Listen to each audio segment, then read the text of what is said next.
Another approved na loan application na nakita ko lang naman yung sponsored ads nila dito sa may Play Store. Masaya ako dahil ang bilis ng approval. Same day at ilang minuto lang, pasok agad sa may GCash ko. Pero ang tanong, pasok ba sa inyo ang loan terms nila at ang loan details na ipapakita ko sa inyo mamaya?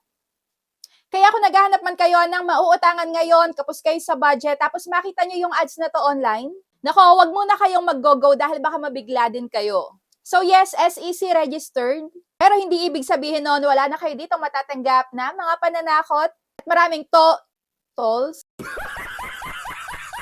maraming calls and text messages galing sa mga agents. Kaya ayun na, umpisahan na natin. So hi guys, welcome back again to my YouTube channel. At kung bago ka pa lang dito, huwag mo kalimutan mag-subscribe at pindutin mo na din yung notification bell para lagi ka maging updated sa mga next uploads ko. At kung may bago kayo mga loan application na nakikita dyan, yung mga ads nila online, comment down below para ma-review ko yan para sa inyo. So for today's video nga, pag-usapan natin ang Peso Here loan application. So dito nga, nag-selfie lang ako guys ha, nag-selfie lang ako tapos dito na agad napunta. So yan na agad yung bumungad sa akin. Yung homepage nila, makikita nyo dyan, up to 10,000 pesos yung pwedeng ma-loan. At ang term ay 60 days. Question mark. Yes, question mark dahil ito nga ay, ayan, hindi siya talaga 60 days to pay, kundi 7 days to pay lang. Yes, approve nga ako agad-agad, yun nga lang. Ito yung loan details ko.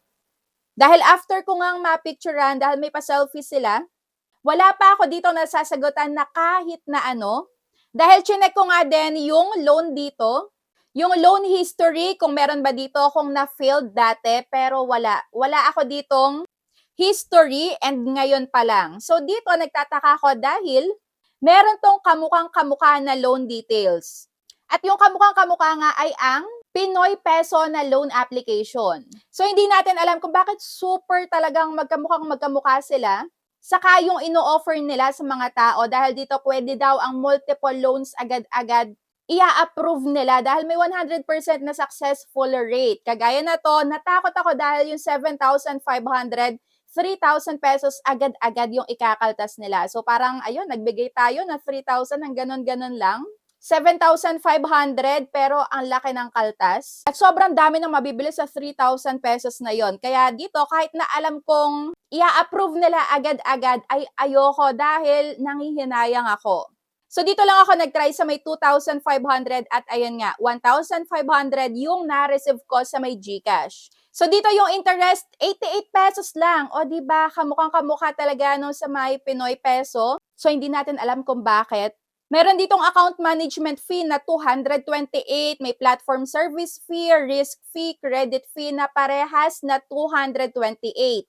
Total of 1,000 pesos nga, kaya kung kukumputin natin yung pinaka-interest na to, yung service charges, pasok ba siya sa may SEC cap na 12% per month? So kung kukumputin nga natin, 2,500 yung loanable amount natin, pero may bawas siya na 1,000 pesos. Kaya yung actual na na-receive ko lang ay 1,500. So yung 1,000 pesos na lumalabas na tubo dito, dahil same lang din naman yung amount na babayaran ko, 2,500 pa din. So walang madadagdag dito. Yun nga lang, ito yung parang lumalabas na pinakatubo. So yung 1,000 na tubo, i-divide natin sa actual amount na matatanggap ko or na natanggap ko na, which is 1,500. So i-divide natin yan and then equals, tapos i-multiply natin sa 100. So lumalabas dyan na 66.67%.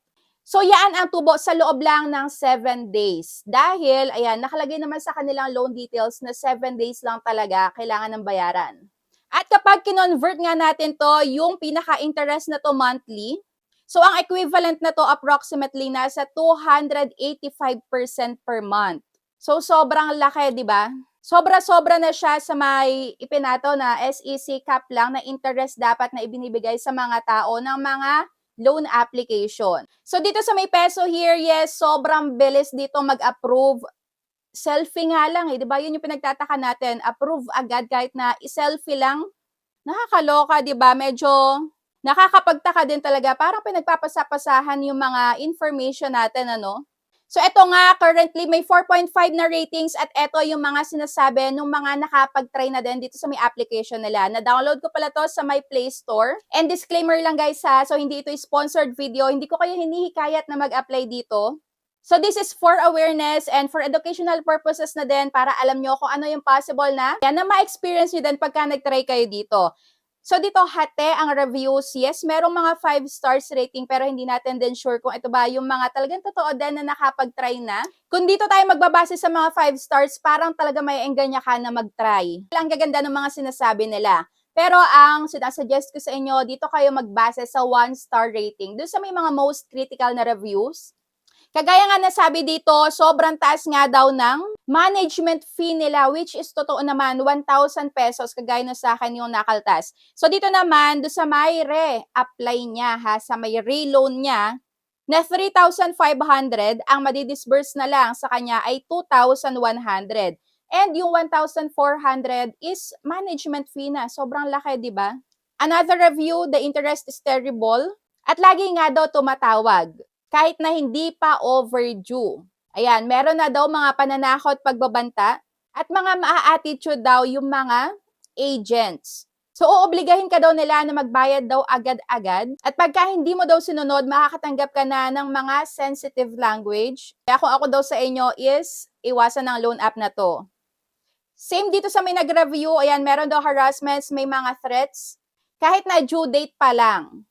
And another review, bad experience for me. If you cannot pay right away, a lot of numbers send you harassment messages and threat. So I would not recommend this app. Ayan, disappointed daw siya. Yes, it's fast. Totoo naman talaga. Mabilis lang mag-apply dito. Selfie nga lang eh. Pero hindi mo nga siya buong matatanggap daw. At they only give you 5 days term lang. So, dito sa may 7 days, expect natin na 5 days pa lang may mga tatawag at tatawag na. At gagawa natin ng another update to pag malapit na yung bayaran. So, yung nakalagay dito sa application nila, up to 50,000 pesos pa nga yung pinaka-maximum na pinapaloan nila. Yes, mabilis. Ayan, green flag doon sa sobrang bilis, pero ang dami ding red flag. Una, selfie lang, approve na agad. Pangalawa, 7 days lang talaga siya, hindi siya 60 days term.